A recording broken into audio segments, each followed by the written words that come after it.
그가 찔림은 우리 허물 때문이요 그가 상함은 우리의 죄악 때문이라. 그가 징계를 받음으로 우리는 평화를 누리고 그가 채찍에 맞음으로 우리는 나음을 받았도다. 우리는 다 양 같아서 그릇 행하여 각기 제 길로 갔거늘 여호와께서는 우리 모두의 죄악을 그에게 담당시키셨도다. 하나님, 오늘 이 시간 운건각지에서 마음 모아 뜻 모아 정성 모아서 하나님께 수요 예배로 드립니다. 주님, 우리에게 은혜를 내려주시고 또 말씀의 세미한 음성을 듣는 귀한 시간 되게 도와주옵소서. 예수님의 이름으로 기도드리옵나이다. 아멘.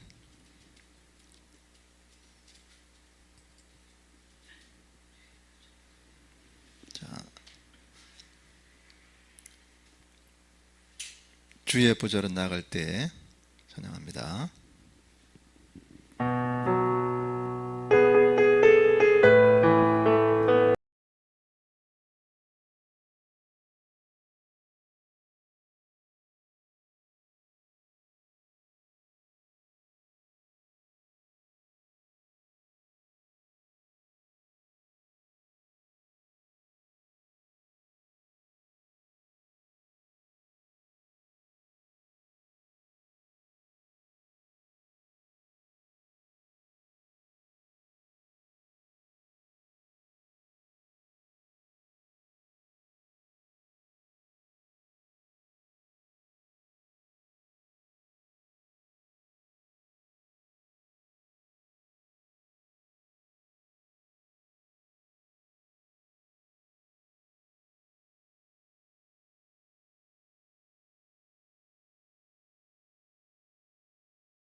하고 힘있게 예배하면 좋겠습니다.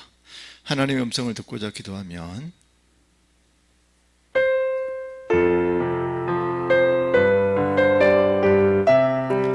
이건 두 번 하겠습니다.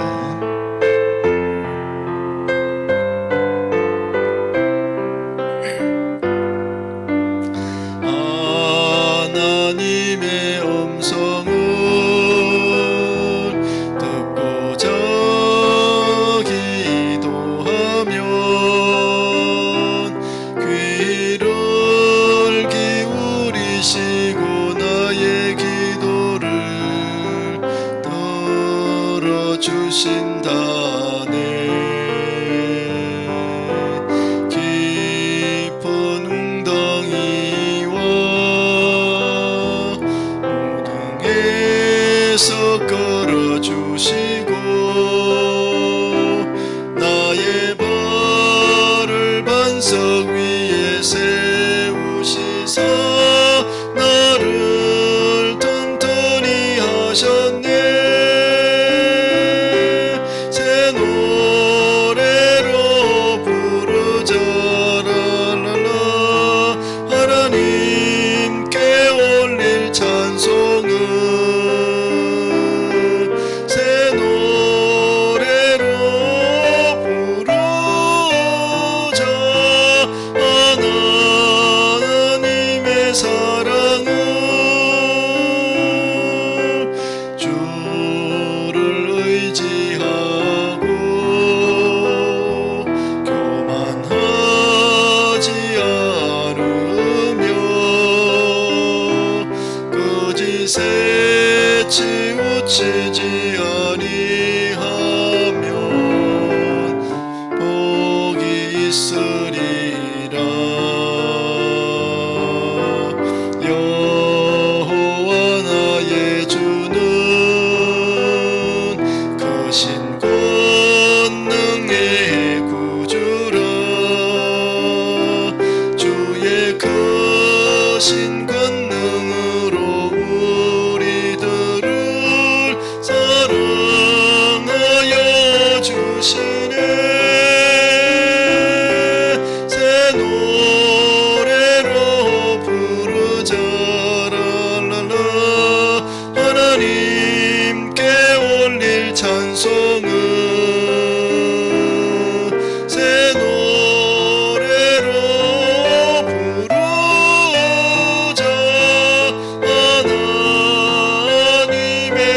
사랑은 한 번 더 합니다. 음성을 듣고자 기도면 귀를 기울이고 나의 기도를 들어주신다네. 깊은 웅덩이와 수렁에서 걸어주시고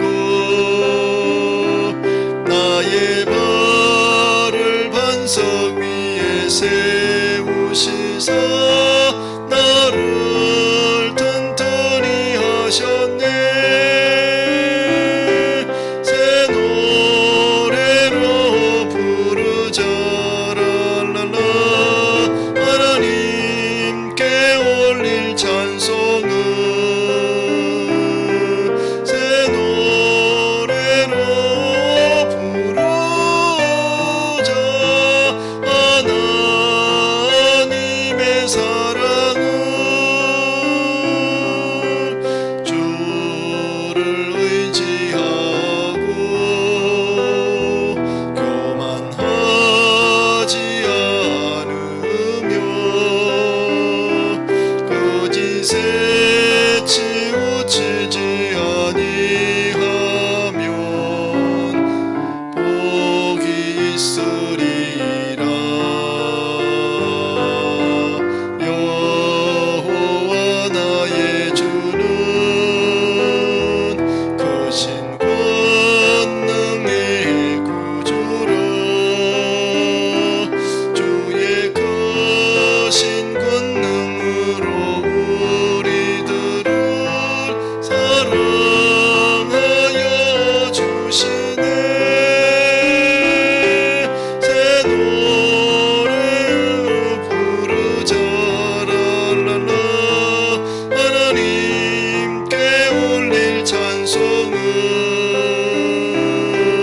새 노래로 부르자. 하나님의 사랑을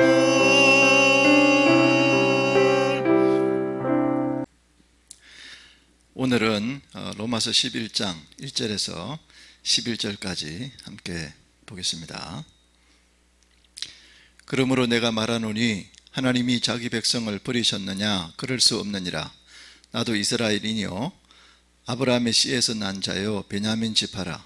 하나님이 그 미리 아신 자기 백성을 버리지 아니하셨나니 너희가 성경이 엘리야를 가리켜 말한 것을 알지 못하느냐? 그가 이스라엘을 하나님께 고발하되 주여 그들이 주의 선지자들을 죽였으며 주의 제단들을 헐어버렸고 나만 남았는데 내 목숨도 찼나이다 하니 그에게 하신 대답이 무엇이냐? 내가 나를 위하여 바알에게 무릎을 꿇지 아니한 사람 7,000명을 남겨두었다 하셨으니 그런즉 이와 같이 지금도 은혜로 택하심을 따라 남은 자가 있느니라.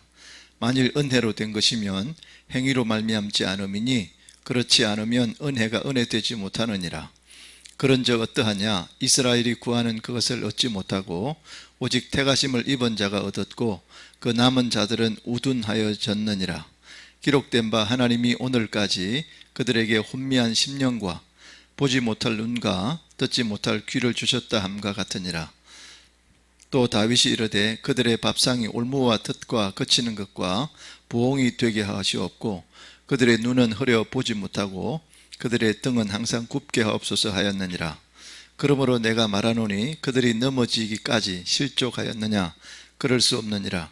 그들이 넘어짐으로 구원이 이방인에게 이르러 이스라엘로 시기나게 함이니라.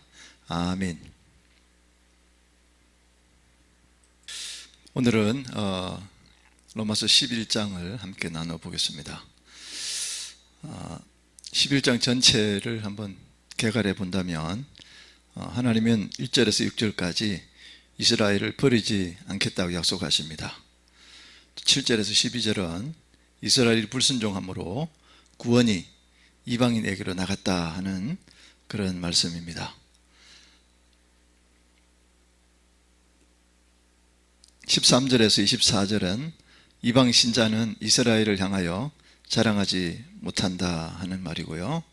또 25절에서 32절은 이방인의 수가 차면 이스라엘이 구원을 얻을 것이다 하는 것입니다.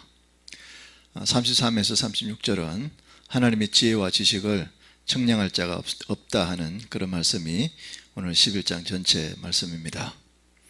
그 중에서 11절 정도까지만 살펴보도록 하겠습니다. 하나님이 이스라엘을 버리지 아니했다 하는 말씀이 1절부터 6절까지인데 하나님이 자기 백성을 버리셨느냐? 그럴 수 없느니라. 나도 이스라엘인이요 아브라함의 씨에서 난 자요 베냐민 지파라. 10장 19절 20절에 이스라엘이 순종치 않으므로 구원이 이방인으로 나갔다 이렇게 하였는데, 그러면 하나님이 이스라엘 백성을 버리신 것이 아닌가 하는 의문이 생기게 되었습니다. 거기에 대해서 답변하기를 그럴 수 없느니라 이렇게 답변하고 있습니다. 이것은 하나님께서 이스라엘을 버리지 않으셨다는 그런 말씀입니다. 그 증거는 바울이 그리스도를 믿게 된 것이라고 하는 것이 바로 증거라고 말씀합니다. 바울은 이스라엘 사람이요 아브라함의 자손이요 베냐민 지파인데 하나님께서 바울을 버리지 않고 택하신 것을 보아서 이스라엘을 다 버리지 아니하신 것이 분명하다 하는 것입니다. 2절에 하나님이 그 미리 아신 자기 백성을 버리지 아니하셨나니 너희가 성경이 엘리야를 가리켜 말한 것을 알지 못하느냐. 저가 이스라엘을 하나님께 송사하되 이렇게 말하고 있는데요. 하나님이 그 미리 아신 자기 백성은 이스라엘 백성을 가리키고 있습니다. 미리 아셨다는 것은 사랑했다 하는 그런 내용입니다. 아모스 3장 2절에 내가 땅의 모든 족속 중에 너희만 알았나니 라고 하고 있습니다. 이것은 모든 족속 중에 이스라엘만 사랑했다 하는 그런 뜻이 되겠습니다. 하나님께서 처음부터 사랑한 이스라엘 백성을 버리지 않으셨다는 그런 뜻입니다.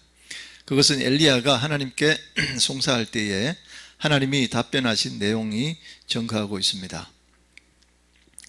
엘리야가 하나님께 송사한 것과 하나님의 답변은 다음에 나타나고 있습니다. 3절 4절에 나타나고 있습니다. 주여 저희가 주의 선지자들을 죽였으며 주의 제단들을 헐어버렸고 나만 남았는데 내 목숨도 찾나이다 이렇게 말하고 있습니다. 자, 아합 왕의 핍박 때 모든 선지자가 다 죽임을 당하고 엘리야 혼자만 남은 줄 알고 하나님께 호소하기를 나만 남았는데 내 목숨도 찾나이다 이렇게 말하고 있습니다. 아합 왕도 이스라엘의 모든 선지자를 다 죽인 줄 알고 하나 남은 엘리야를 죽이려고 사방으로 찾은 것입니다. 그때에 하나님의 답변이 나타났는데 그 내용은 4절에 있습니다. 저에게 하신 대답이 무엇이냐? 내가 나를 위하여 바알에게 무릎을 꿇지 아니한 사람 7천을 남겨두었다 하셨으니 그런즉 이와 같이 이제도 은혜로 택하심을 따라 남은 자가 있느니라. 오늘 제목을 남은 자라고 정해봤는데요. 하나님께서 엘리야의 호소 3절 호소에 대해서 답변하시기를 내가 나를 위해서 바알에게 무릎을 꿇지 아니한 사람 7천을 남겨두었다고 하셨습니다. 이것이 하나님께서 이스라엘을 버리지 않는 증거이다 라고 바울은 말하고 있습니다. 핍박과 환란이 극심하여서 모든 선지자가 죽임을 당하고 모든 백성이 믿음에서 떠난 시대에도 하나님께서 바알에게 무릎을 꿇지 않고 믿음을 지킨 7천인을 남겨두신 것입니다. 사람 보기에는 하나님이 버린 것 같고 다 죽은 것 같으나 하나님은 자기 백성을 버리지 않고 믿음을 지키는 참 성도와 선지자들을 숨겨두고 보호하여 주신다는 그런 뜻입니다. 이와 같이 어느 시대나 하나님이 택한 백성을 남겨두시는 것입니다. 기독교를 박해하는 국가나 악한 왕이 일어나서 교회를 핍박하고 성도를 잡아 죽일 때에도 하나님께서는 믿음을 지킨 자기 성도를 남겨두시는 것입니다. 오늘날 교회들이 세속화되어 가고 또 여러 가지 신학들이 나타나고 신비주의로 기울어져서 진리의 말씀이 가리워지고 진리의 그런 말씀의 기근이 심한 시대이지만 하나님은 성경대로 믿고 말씀대로 신앙의 길을 걸어나가는 자들을 많이 숨겨두었을 것입니다.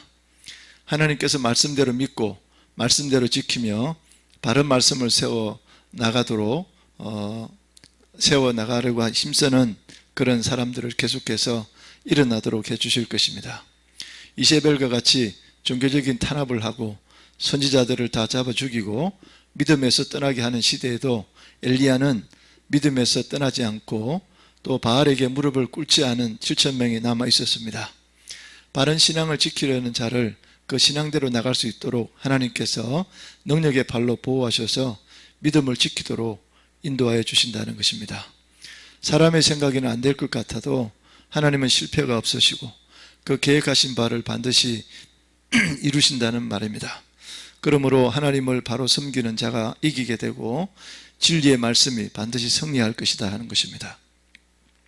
엘리야 당시에는 네 종류의 성도가 있었는데요, 적극적으로 나서서 거짓 선지자와 싸우고 하나님의 진리를 밝히고 백성을 바른 대로 인도한 엘리야가 있었습니다. 또 그 다음에 마타라는 순교자가 있었습니다. 많은 선지자와 성도가 바알에게 무릎을 꿇지 않고 순교를 당했습니다. 그 다음에 핍박이 두려워 바알에게 무릎을 꿇은 자도 많이 있었습니다. 그 다음에 숨어서 바알에게 무릎을 꿇지 않고 개인적인 신앙을 지킨 성도와 선지자가 7,000명이나 있었다 하고 열왕기상 19장 18절에 말씀하고 있습니다. 이 네 종류 중에 어느 종류의 성도가 제일 많았겠는가 하는 것입니다. 신앙을 양보하고 바알에게 무릎을 꿇은 사람이 제일 많았을 것입니다. 그 다음에는 바알에게 무릎을 꿇지 않고 숨어서 믿음을 지킨 자인데 이는 성도는 7,000명이었더라 하는 것입니다. 그 다음으로는 순교당한 사람이 많았을 것입니다. 끝까지 진리를 사수하며 왕과 이세벨과 거짓 선지자와 싸우며 진리를 모르는 사람에게 증거한 엘리야는 한 사람뿐이었습니다. 이런 자의 수는 극소수입니다. 일제 때도 신사참배를 강요할 때 한국 정부와 싸우고 진리를 전가하다가 옥중에서 신앙으로 또 죽어간 자가 소수였다는 것입니다. 하나님께서는 이러한 성도나 선지자를 가장 기뻐하신다 하는 것인데요, 계시록에도 보면 6장에도 보면 그런 순교자의 수를 세고 계신다 하고 말씀하고 있습니다.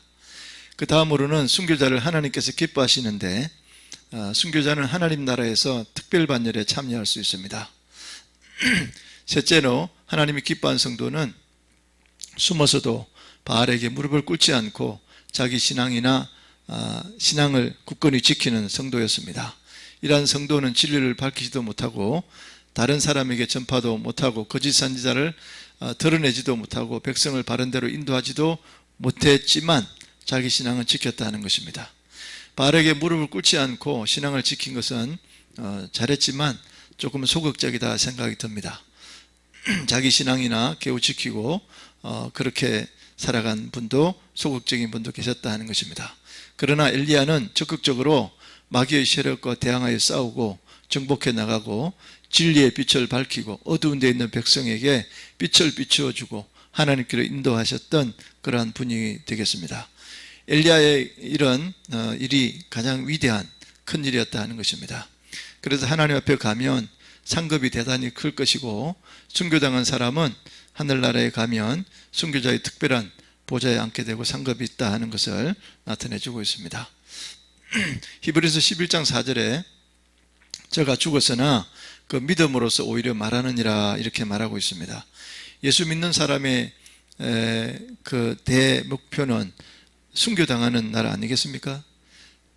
장사꾼이 연말에 어떤 큰 대목을 보듯이 우리도 하나님 앞에 가장 어찌 보면 우리 삶의 영광스러운 날이 순교당하는 날이 아닌가 그렇게 생각합니다. 오늘날은 육신적인 순교는 많지 않습니다.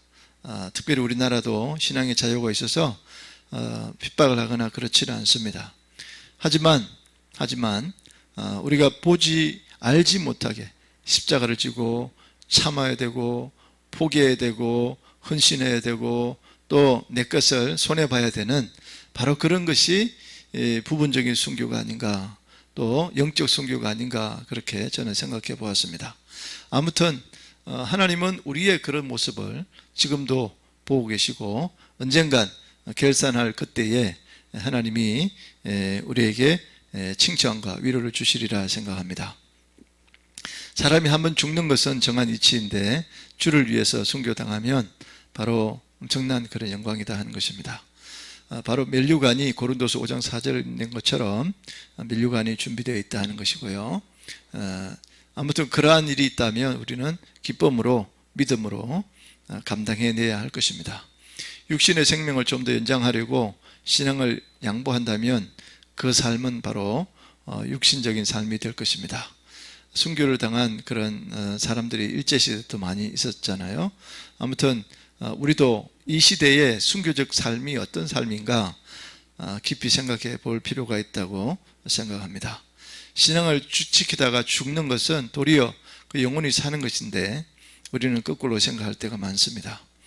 육신적인 것 덜 먹고 육신적인 것 우리가 덜 채우더라도 진리를 채우고 또 영혼을 하나님의 그 사랑을 갈구하고 진리를 갈구할 때에 하나님은 우리 모두를 지금도 지켜보고 계시지 않은가 생각합니다. 신앙을 지키지 못하며 사는 자는 신앙을 양보하는 그 시간부터 영적 생명의 역사가 중단되고 영적 흑암을 만나서 마귀의 종이 될 수가 있다는 것을 우리는 알아야 될 것입니다. 그래서 그 성도는 다른 성도에게도 손해를 주고 자기 자손에게도 하나님 축복이 떠나게 만드는 그런 일이 될 것입니다. 오늘날도 이스라엘이나 이방인 중에서 하나님을 섬기며 믿음을 지키는 자들이 있습니다. 그것은 자기가 한 것이 아니고 하나님이 택하셔서 그러한 은혜를 주셨기 때문에 그렇습니다. 나도 이스라엘인이요라는 말이 있는데 이 말씀은 바울 자신도 불신앙하던 이스라엘 사람이었으나 마침내 회개하고 믿는 자로 거듭났다 하는 그런 표현인 것입니다. 그때에 불신앙하던 이스라엘 사람들 중에도 택함을 받은 자들이 또 있을 것이라고 그는 생각했습니다. 엘리야도 자기 외에는 주님을 아는 자가 없는 줄 알고 말하기를 나만 남았거늘 너희가 내 생명을 찾아 취하려 하나이다. 이렇게 저희가 내 생명을 찾아 취하려 하나이다. 이렇게 왕상 열왕기상 19장 10절에 말하고 있습니다. 그때에도 하나님의 선택 속에는 7,000명이나 되는 많은 수요가 있어서 하나님의 보호를 받고 있었던 것입니다. 그 다음에 6절을 본다면 만일 은혜로 된 것이면 행위로 말미암지 않음이니 그렇지 않으면 은혜가 은혜되지 못하느니라. 굉장히 좀 어려운 그런 말씀이죠. 엘리야는 생명을 내놓고 거짓 선지자와 싸우면서 진리를 증거했고 숨어있는 7,000명도 많은 고난을 당하면서 바알 우상에게 무릎을 꿇지 않았는데 왜 행위로 말미암지 않고 은혜로 말미암았다고 그렇게 말하고 있는가 하는 것입니다. 그 이유는 말씀을 지키기 위해 바알에게 무릎을 꿇지 않은 그 행위 자체가 하나님의 은혜로 되었다는 그러한 의미가 될 것입니다. 말씀을 지킬 신앙을 하나님께서 주셨고 지킬 생명을 내놓고 그 말씀을 지킬 힘도 하나님이 주셨기 때문입니다. 성리적 신앙을 주신 이도 하나님이라 하는 것입니다. 지킬 수 있는 힘을 주신 이도 하나님이시니 모두가 하나님의 은혜로 된 것뿐이다 하는 것을 표현하고 있습니다. 그러므로 사람은 하나님께 감사할 것뿐이요 하나님께만 영광을 돌리고 하나님만 자랑해야 하는 것입니다. 7절에 그런즉 어떠하뇨 이스라엘이 구하는 그것을 얻지 못하고 오직 택하심을 입은 자가 얻었고 그 남은 자들은 완악하여졌느니라. 이스라엘 백성이 자기 행위로 구원 얻기를 구하고 그리스도를 믿지 않았기 때문에 결국 하나님의 의를 얻지 못했고 구원도 얻지 못했다 하는 것입니다. 그러나 오직 택하심을 입은 자가 되었다고 하고 있습니다. 하나님의 택하심을 입은 자는 예수 그리스도를 믿음으로 말미암아 의에 이르게 되었고 구원을 얻게 되었습니다. 누구나 다 그리스도를 믿는 것이 아니고 오직 하나님이 택한 자만 믿을 수 있다 하는 것을 사도행전 13장 48절에 말하고 있습니다. 자, 남은 자들은 완악하여졌느니라. 남은 자는 이스라엘 백성 중 택함을 받지 못한 자를 가리키고 있습니다. 그들은 완악하여졌습니다. 그 이유는 그리스도의 구속을 믿지 않고 자기의 힘으로 의와 구원을 얻으려고 힘썼기 때문입니다. 인간의 무능을 깨닫고 자기가 깨어진 다음에야 그리스도를 영접할 수 있습니다.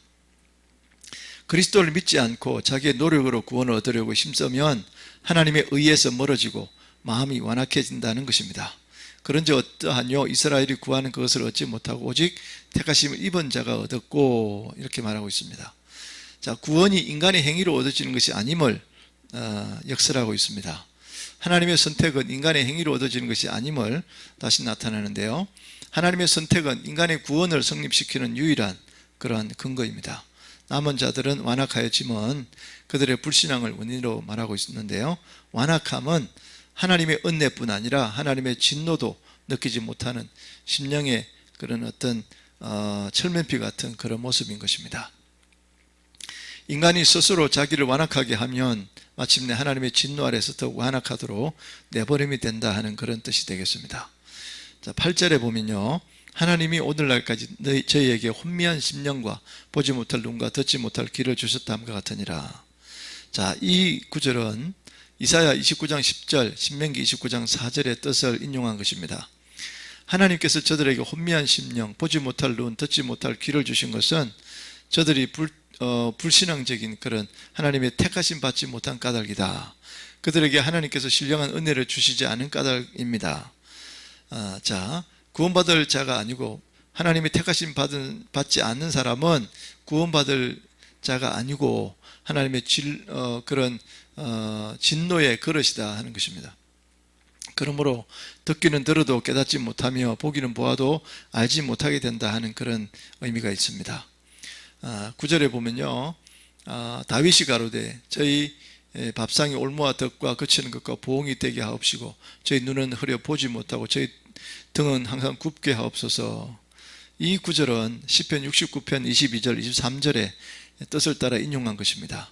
그 내용은 다윗이 하나님의 심판을 대하는 것인데요, 자, 성만찬과 같은 하나님께 드리는 제사상, 즉 종교적 의식, 예배 의식, 종교 그런 사업 등을 가리키고 있습니다. 교만한 자는 외부적인 제도와 종교 의식으로 만족하기 때문에 영적인 식탁, 신령한 양식은 찾지 않습니다. 그러므로 자기 밥상, 즉 종교적 의식과 제도와 사업 그런 주의가 올무와 덫과 거리끼는 것이 되고 마는 것입니다. 고린도전서 1장 22절에 유대인은 표적을 구하고 헬라인은 지혜를 찾으나 우리는 십자가에 못 박힌 그리스도를 전하니 유대인에게는 끄리끼는 것이요 이방인에게는 미련한 것이로되, 이렇게 표현하고 있습니다. 자, 11절에 이제 마지막으로 본다면 그러므로 이제 내가 말하노니 저희가 넘어지기까지 실족하였느냐 그럴 수 없느니라. 저희가 넘어짐은 구원이 이방인에게 이르러 이스라엘로 시기 나게 함이니라. 넘어짐은 엎드러진 것으로 이스라엘이 하나님의 위치에서 떨어져 나감을 가리키고 있습니다. 이스라엘이 그리스도를 믿지 않았으므로 하나님의 은혜에서 떨어졌으나 아주 타락하여 멸망하는 데까지 나간 것이 아니다 하는 것입니다. 그 이유는 1절에서 4절의 내용대로 부분적으로 버림받은 것이고 전체가 버림받은 것이 아니며 이스라엘이 일시적으로 넘어져서 구원이 이방에 나갔다가 나중에는 다시 이스라엘 백성이 구원을 받겠기 때문이다 하는 것입니다. 이스라엘이 넘어짐으로 구원이 이방에 나가게 되었다. 사도행전 13장 4절에서 6절에 자, 유대인이 그리스도를 배척한 것이 이방인으로 하여금 하나님을 영접할 수 있는 계기가 되었다 하는 그런 뜻입니다.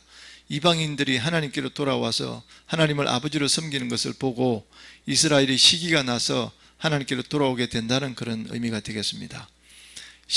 이 시기는 악심에서 나온 것이 아니고 구원에 대하여 나보다 부유한 것을 보고 부러워하는 그런 마음인 것입니다. 이스라엘이 복음을 믿지 않으므로 그 복음이 이방인에게로 나가게 되고 하나님을 모르던 이방인이 구원을 얻어서 하나님을 섬기는 것을 볼 때 이스라엘 백성이 시기가 나서 하나님 앞으로 돌아올 것이다 하는 것입니다. 예를 들면 어린아이가 어머니를 떠나서 제 마음대로 행동하여 어머니가 불러도 오지 않을 때에 그 어머니가 남의 아이를 안아주면 시기가 나서 자기 어머니께 달려와서 안기우는 것과 같다, 이런 뜻입니다.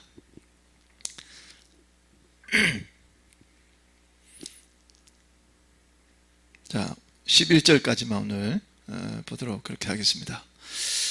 아무튼 나머지는 다음 주에 같이 또 보도록 하겠습니다.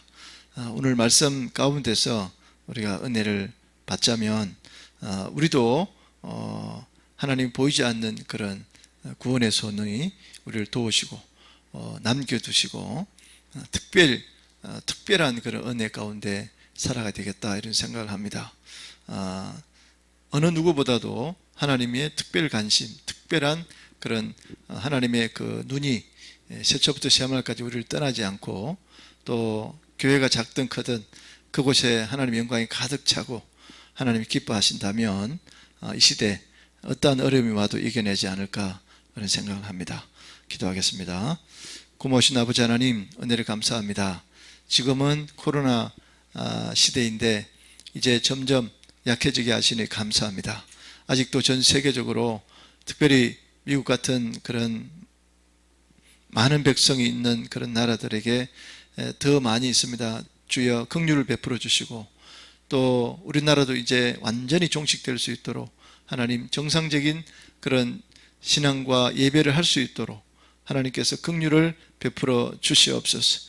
고모신 아버지 하나님, 역대하에 있는 말씀대로 우리가 겸손하고 여호와 얼굴을 구하고 기도하고 회개하여 악한 길에서 돌아오면 하나님께서 우리를 들으시고 그 땅을 고쳐주신다고 말씀하셨던 것처럼, 우리도 하나님 정신 차리고 깨어서 그러한 모습으로 겸비한 마음으로 하나님께 나와서 무릎 꿇고 기도하는 우리 모두가 되게 하여 주시옵소서. 이 모든 것은 하나님 손에 달려있음을 고백합니다. 교회의 부흥도 또 나라의 흥왕성세도 높이고 기도하시고 낮추기도 하시는 하나님의 권세 아래에 있는 줄 믿사오니, 우리는 오직 믿음의 주요 온전케 하신 인 예수 그리스도, 그분을 바라보며 믿음으로 살아가는 우리 모두가 되게 하여 주시옵소서. 남겨놓은 자 7,000명 안에 들게 해주시고, 아버지 하나님, 숫자가 문제가 아니라 마지막 때에 하나님께 쓰임받고 인정받는 우리 모든 신앙인이 다 되어지게 우리 좋은샘교회 성도들, 또 우리 대한민국에 있는 전 세계적으로 있는 모든 성도들에게 하나님의 은혜와 긍휼로 함께하여 주시옵소서. 오늘도 병원에서 또 연약한 우리 지체들, 또 우리 고3 학생들 공부하느라 애쓰는데 힘주시고, 또 사업하시는 분들 삶의 현장 가운데서 힘들어하고 있는데 저들에게도 위로와 사랑을 베풀어 주시옵소서. 오늘도 축복해 주신 하나님께 감사드리며 예수님의 이름으로 기도드리옵나이다. 아멘. 이제는 우리 주님 예수 그리스도의 은혜와 아버지 하나님의 사랑과 성령의 역사 교통 인도하심이 수요예배 참여한 우리 모든 심령 위에, 또 원경각지에서 함께하는 모든 심령 가운데 영원토록 함께 하시기를 간절히 축원하옵나이다. 아멘.